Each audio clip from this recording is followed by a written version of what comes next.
Bureaucrats تھے جن کو قربانی کا بکرا بنایا گیا. کیونکہ ایک بات کلیئر کٹ ہے جو ماہرین کہتے ہیں کہ اکیلے بیوروکریٹ اتنی بڑی تبدیلی نہیں کر سکتے انلیس کہ گورنمنٹ کی جو ان کی سپورٹ ہو. اور وہ جو بیوروکریٹس ہیں وہ آپ کو پتہ ہے وہ سامنے ڈاکومنٹس لے کے آ رہے ہیں کہ کہاں سے پی ایم ہاؤس سے بھی اور اسی طرح پرائیویٹ پبلک پارٹنرشپ اتھارٹی سے بھی باقاعدہ طور پر اس کا اپروول ہوا الائنمنٹ کا.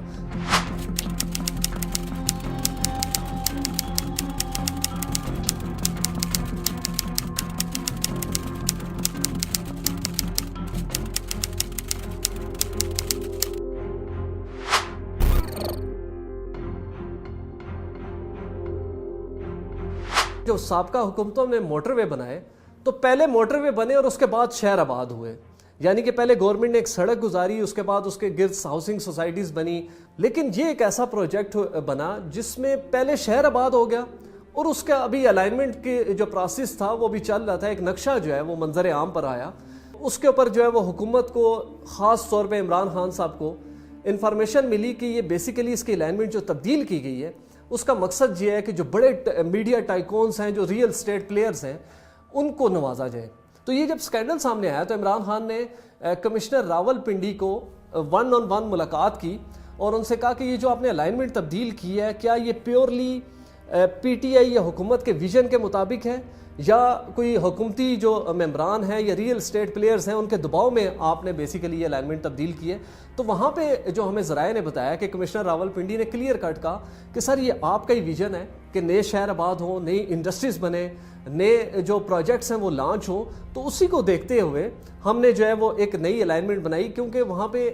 کمشنر صاحب نے یہ بھی عمران خان صاحب کو بتایا کہ 2017 کی جو اسٹڈی تھی تو اس کے اوپر خاصے سیریس اعتراضات تھے NHA کے. تو ان اعتراضات کو دور کرتے ہوئے ہم نے اس کا رخ جو ہے وہ اس کی الائنمنٹ تبدیل کی. دوسرا عمران خان صاحب نے جو کوشچن کیا ان سے کہ اگر اس میں کوئی ریئل اسٹیٹ پلیئرز ہیں تو آپ کلیئر کٹ بتائیں, جس کے اوپر جو کمشنر راول پنڈی تھے انہوں نے بتایا عمران خان صاحب کو کہ ایسی کوئی بات نہیں ہے. جتنی بھی اس میں تبدیلی کی گئی وہ ٹیکنیکل بنیادوں پر ہوئی اور جو پرائیویٹ پبلک پارٹنرشپ اتھارٹی ہے ان کو بھی اعتماد میں لیا گیا اور ایون کہ پرائم منسٹر آفس کو بھی اعتماد میں لیا گیا. 2 ڈاکومنٹس ہیں جس میں عمران خان صاحب جو ہیں وہ سنجانی تک جو اس کی رنگ روڈ کی الائنمنٹ ہے اس کا اپروول دیتے ہیں, جبکہ دوسری جانب پنجاب حکومت کی جانب سے جو ایڈوائزر ٹو سی ایم تھے ڈاکٹر سلمان شاہ صاحب, انہوں نے باقاعدہ طور پر اس کا اپروول دیا کہ آپ یہ اس کی الائنمنٹ جو ہے وہ تبدیل کریں. تو اسی دوران جب کمشنر صاحب واپس آتے ہیں عمران خان صاحب سے ملاقات کر کے تو ان کو کہا جاتا ہے کہ آپ آج سے OSD ہیں.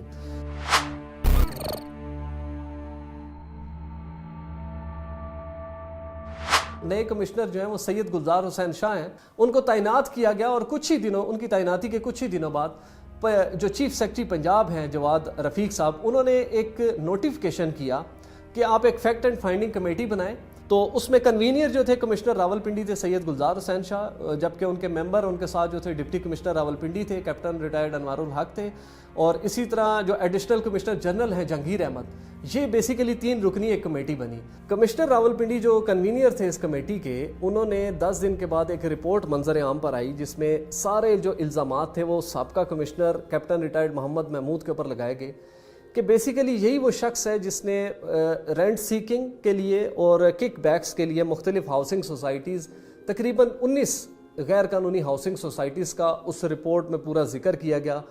مختلف آپ کو پتہ ہے بڑے بڑے نام بھی اس میں آئے کہ یہ وہ لوگ ہیں جنہوں نے رینٹ سیکنگ اور کک بیکس کے لیے اس کی الائنمنٹ تبدیل کی. اور پھر جب ڈیٹیل رپورٹ اس میں آئی تو اس میں بتایا گیا کہ اربوں روپے کا غبن جو ہے وہ ریئل اسٹیٹ پلیئرز نے کیا کہ وہ تمام اپنی جو ان کی زمینیں تھیں یا ہاؤسنگ سوسائٹیز تھیں, زیادہ سے زیادہ ریونیو اور زیادہ سے زیادہ فائلیں بیچنے کے لیے انہوں نے بیسیکلی رنگ روڈ کا جھانسا دیا عام شہریوں کو. جب وہ رپورٹ پٹ اپ کی گئی ڈپٹی کمشنر راول پنڈی جو کہ ممبر تھے اس کمیٹی کے, انہوں نے اس کے اوپر نہ صرف انکار کیا اس کے اوپر دستخط کرنے کا, بلکہ انہوں نے ایک اپنی 14 صفحے کی ایک رپورٹ لکھی جو کہ مرکزی رپورٹ سے بالکل مختلف تھی. انہوں نے کمشنر راول پنڈی کے تمام جو الزامات تھے ان کو مسترد کرتے ہوئے یہ کہا کہ یہ پروجیکٹ پیورلی جو اس میں تبدیلی کی گئی وہ ٹیکنیکل بیسس کے اوپر کی گئی. جو اعتراضات 33 صفحوں کی رپورٹ میں لگایا گیا کہ ہاؤسنگ سوسائٹیوں کو مطلب نفع دینے کے لیے یا ان کو آؤٹ آف دی وے جا کے ان کی فیور کرنے کے لیے اس کی الائنمنٹ تبدیل کی گئی, اس کے جواب میں ڈپٹی کمشنر نے یہ لکھا کہ شاہراہیں جہاں سے بھی گزریں گی وہاں پہ الٹیمیٹلی ہاؤسنگ سوسائٹیوں کو فائدہ ہونا ہے. تو پھر انہوں نے کوٹ کی جو 2017 کی اسٹڈی تھی کہ اس وقت 5 ہاؤسنگ سوسائٹیوں کو فائدہ ہو رہا تھا, لیکن اب اس کی الائنمنٹ کیونکہ بڑی ہے, اس کی جو ریچ ہے وہ بڑی ہے, تو ڈیفینیٹلی اب یہ ہاؤسنگ سوسائٹیوں کا اضافہ ہوا ہے. اسی طرح سے ملتی جلتی رپورٹ جو ہے وہ تیسرے ممبر تھے ایڈیشنل کمشنر جنرل جو ہیں جہانگیر احمد, انہوں نے بھی پنجاب حکومت کو سبمٹ کی اور پیورلی انہوں نے بھی انکار کیا کہ ہم نے جو کنوینئر راول پنڈی ہیں ان کی رپورٹ کے اوپر دستخط نہیں کرنے.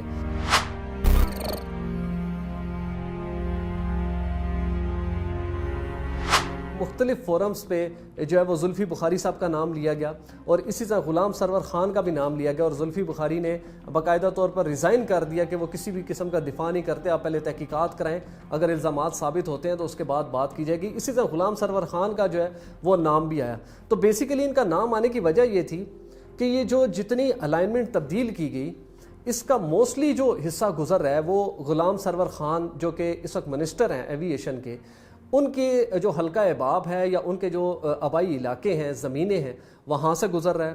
اور جو اس کا اینڈ ہوتا ہے جو سنجانی ٹول پلازا کے قریب, وہاں پہ زلفی بخاری صاحب جو اٹک کا علاقہ ہے وہاں پہ ان کی زمینوں کی بات چل رہی ہے. تو یہ وہ پوائنٹس تھے جس کی وجہ سے جو خاصا نام لیا گیا ان احباب کا. لیکن یہ میں آپ کو بتا دوں کہ یہ جتنے بھی الزامات ہیں یہ ڈاکومنٹڈ نہیں ہیں. جو ڈاکومنٹڈ الزامات ہیں وہ ٹوٹل بیوروکریسی کے اوپر ہیں. تقریباً یہ 10 بیوروکریٹس آپ آسانی سے کہہ سکتے ہیں کہ یہ وہ بیوروکریٹس ہیں کہ جن کو قربانی کا بکرا بنایا گیا ان لوگوں کو بچانے کے لیے جو کہ اس سارے سکینڈل کے پیچھے موجود تھے.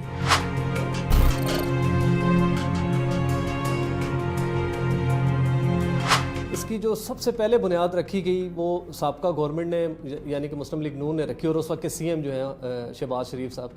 انہوں نے ایک سٹڈی کرائی, نیسپاک نے وہ سٹڈی کنڈکٹ کی کہ راولپنڈی کا ایک رنگ روڈ بنانا جس کا مقصد یہ تھا کہ راولپنڈی اور اسلام آباد کی جتنی ہیوی ٹریفکس ہے, کنٹینرز ہیں, منڈیوں کی طرف جو جتنی بڑی گاڑیاں جاتی ہیں, گڈس ٹرانسپورٹ ہے,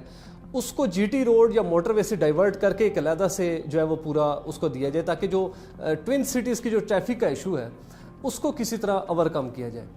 تو 2017 میں جو سٹڈی ہوئی اس میں تقریباً 35 کلومیٹر کی ایک پورا جو ہے وہ رنگ روڈ جو ہے اس کی سٹڈی کی گئی, اور باقاعدہ طور پہ وہ آر ڈی اے نے پٹ اپ کی پنجاب حکومت کے سامنے. این ایچ اے کے اس کے اوپر خاصے سیریس اعتراضات تھے کہ 33,000 گاڑی جب روز ایک بڑی ٹرانسپورٹ جو ہے وہ موٹر وے پہ جیسے ہی لینڈ کرے گی تو پورا موٹر وے چوک ہو جائے گا.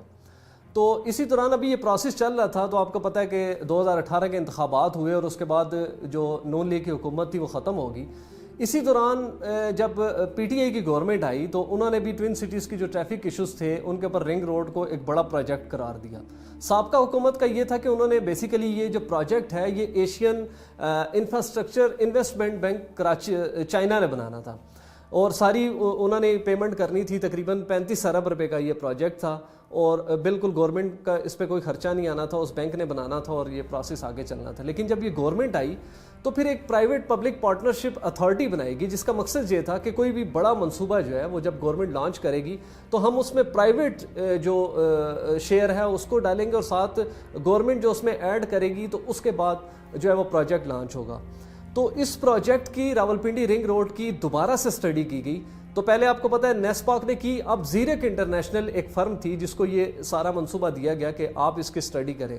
لیکن جو اب سٹڈی کی گئی اس کی الائنمنٹ فوری طور پہ تبدیل کی گئی. پہلے جو میں نے آپ کو بتایا کہ وہ منصوبہ تھا تقریباً 35 کلومیٹر کا, تو فوری طور پہ اس کی لینتھ جو ہے وہ 66.3 کلومیٹر ہوگی, یعنی کہ اگر آپ دیکھیں تو اس میں تقریباً 31 کلومیٹر کا اضافہ ہوا. تو یہ وہ سارا پروجیکٹ تھا جس کو اس کی سٹڈی کی گئی. اب ظاہری بات ہے جب اس کی الائنمنٹ تبدیل ہوئی تو اس میں الٹیمیٹلی جو پروجیکٹ کاسٹ تھی وہ زیادہ ہوئی. تو یہ تقریباً جو پروجیکٹ 35 ارب روپے کا تھا وہ 56 سے 57 ارب روپے پر چلا گیا, اور اس میں گورنمنٹ نے ایک پراپر جو ہے ٹی او آر سیٹ کیے کہ جو پرائیویٹ پارٹی آئے گی اس کو بلڈ کرنے کے لیے وہ تقریباً 40 ارب روپے اس میں ایڈ کرے گی, جبکہ پنجاب حکومت جو ہے وہ تقریباً 16 سے 17 ارب روپے ایڈ کرے گی. اور پنجاب حکومت کی یہ بھی ذمہ داری ہوگی کہ اس کی الائنمنٹ میں جتنی بھی پراپرٹیز آتی ہیں, آپ کو پتہ ہے پرائیویٹ پارٹیز ہیں اور اتنا بڑا جو ہے وہ پروجیکٹ گزرے گا تو گورنمنٹ جگہ ایکوائر کر کے دے گی اور پرائیویٹ پارٹیز کو بلڈ کرے گی.